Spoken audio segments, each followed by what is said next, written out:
Alors, les Israélites continuaient à avancer dans le désert, dans le chemin chaud, poussiéreux, sec. Il faisait chaud, ils commençaient à manquer d'eau. Ils avaient soif, ils ont vu un endroit à Réphidim, ils ont décidé de s'arrêter pour camper, mais partout, ils n'arrivaient pas à voir de l'eau. Et là, les Israélites se sont mis, encore une fois, à se plaindre, murmurer contre Moïse. « Pourquoi tu nous as fait sortir d'Égypte?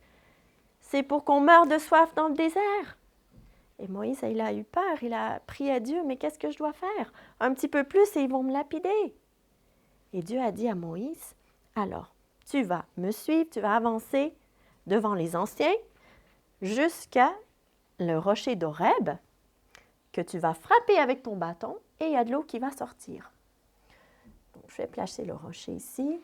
Je vais reculer les gens. C'est exactement qu'est-ce que Moïse a fait. Il s'est approché avec les anciens.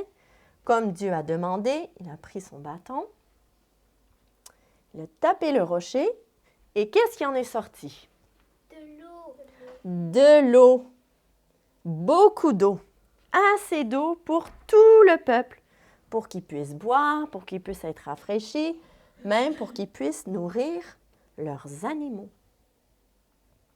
Dieu a pourvu à leurs besoins. Mais est-ce qu'ils avaient pensé à demander à Dieu pour de l'aide quand ils avaient soif? Non, ils n'ont pas pensé à ça.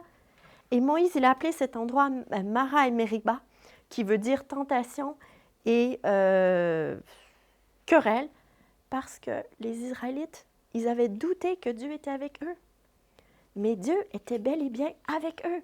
Et encore une fois, il va les protéger d'une autre façon parce qu'ils n'avaient même pas quitté ce lieu qu'un groupe d'Amalécites apparurent pour les attaquer. C'était un groupe de nomades qui vivaient dans les déserts par là-bas. Et eux, ils attaquaient les gens, ils volaient et c'est comme ça qu'ils vivaient. Ils ont vu les Israélites, ils ont dit « Ah, ce pauvre peuple d'esclaves qui se promènent perdus comme ça dans le désert, on va s'enrichir. » Mais ils ne réalisaient pas qu'ils attaquaient le peuple du Dieu vivant, du Dieu tout-puissant. Moïse a demandé à Josué de choisir des personnes pour aller combattre les Amalécites.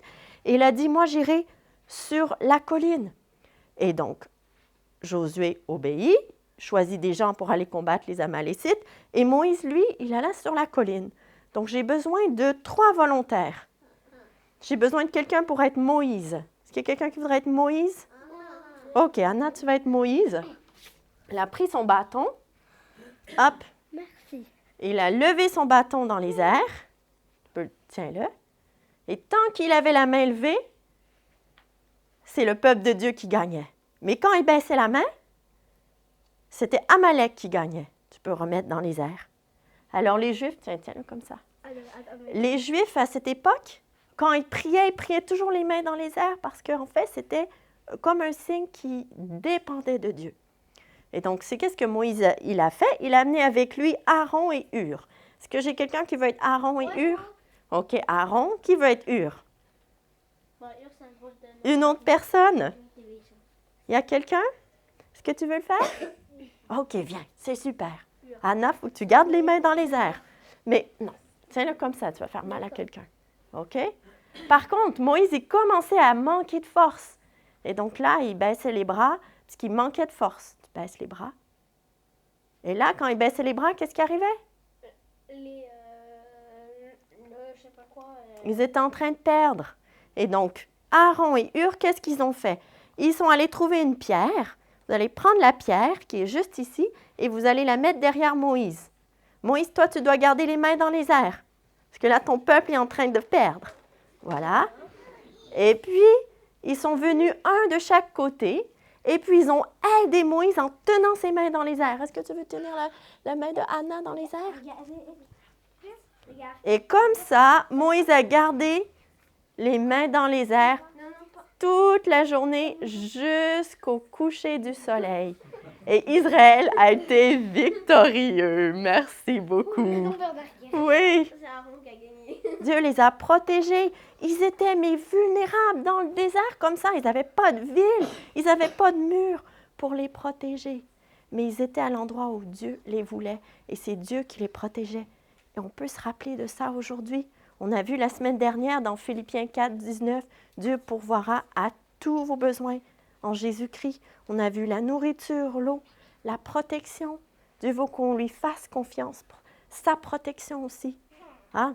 Notre ennemi, notre principal ennemi, c'est Satan qui veut nous faire désobéir à Dieu, qui veut nous éloigner de Dieu. Et on a vu aussi dans cette histoire que Hur et Aaron, ils ont soutenu Moïse. Et on peut apprendre quelque chose de ça aussi, qu'on peut se soutenir, s'encourager, prier les uns pour les autres, pour qu'on puisse obéir à Dieu et rester proche de lui. On prie? Seigneur Dieu, on veut te dire merci parce que tu prends soin de nous. Merci pour ta protection. Aide-nous à te faire confiance. Aide-nous à pouvoir s'encourager aussi, se soutenir les uns les autres. On prie ces choses au nom de Jésus. Amen. Je vais prendre les perles. Merci.